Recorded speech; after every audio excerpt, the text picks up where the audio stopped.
Hi, I'm Father Michael, and you're watching Essentials. Today we're going to be talking about the vice of envy and the corresponding virtue of kindness.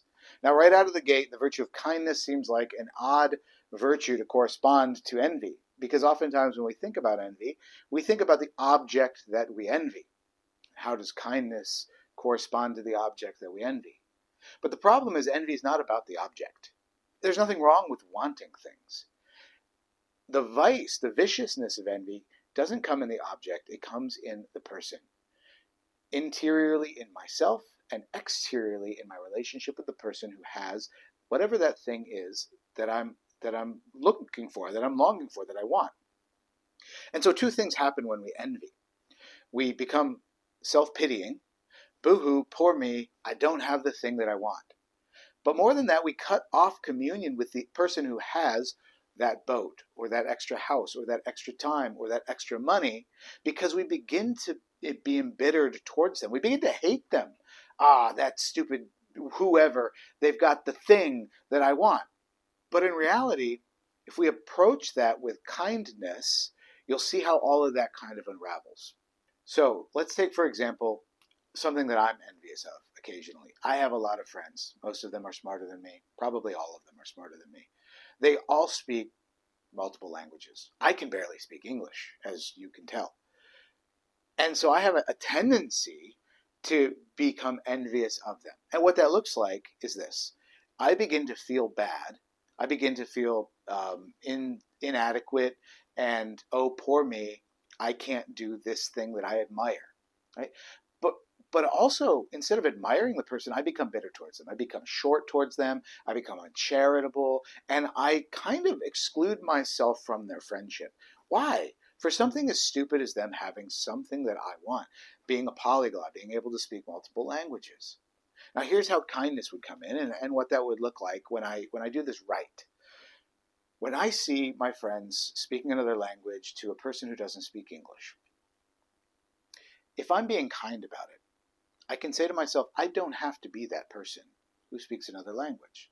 Now, I can ask myself freely, is that something that the Lord wants and the Lord's going to provide for me? But if I ask that sincerely and the answer is no, I get to be okay with that. I get to be okay with not having that skill of speaking another language. And more than that, when I'm kind about that, when I'm gentle with that reality, I can admire my friends freely and see in them a person who's really worthy of friendship, that I want to be that person's friend. Look at how great they are.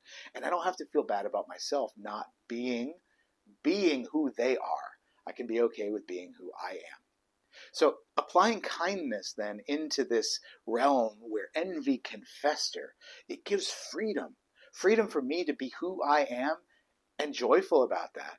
And free to be the friend of the person who has whatever it is that I admire, and to just enjoy that they have it, whether I have it or not. To foster this kindness, then, we can turn to the spiritual practice of prayer. Remember, we have three: prayer, fasting, and almsgiving. And ultimately, any of these would be helpful in any of the growth and virtue that we're talking about. But in this particular case, we'll talk about prayer. When I take a spirit of envy, which is ultimately a spirit of dissatisfaction with myself, or a spirit of I'm not good enough and I want more, I want something different. When I take that to prayer and I spend time with God, when I abide in the love of my Father and I recognize that I am good just as I am, then I don't have to feel so compelled, so frantic to have the things that others have. When I recognize that God gave me what I have and made me who I am, and He gave them what they have and made them who they are, I can be satisfied in that and joyful in that. And so going to prayer, when we're talking about engaging others who have different traits, different skills, different quantities of time or disposable income than I have, and I sit with my Father who just loves me, and I'm okay with that. That gives me the freedom to get out of that cycle of self-pity. What do I have to be pitying? I'm great. God loves me. He likes me an awful lot. And He likes them too. Because He likes them, I can like them. And I can appreciate the things that they have.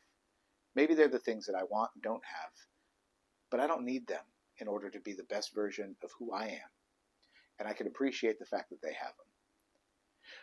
When I practice this prayer then, when I practice this communion with God, this friendship with God, I can not only be a better friend to myself, but a better friend to the person whom I am inclined or tempted to envy. And in that freedom, I become that thing that I want the most, to be a friend of God. Thanks for watching. I'll see you next week.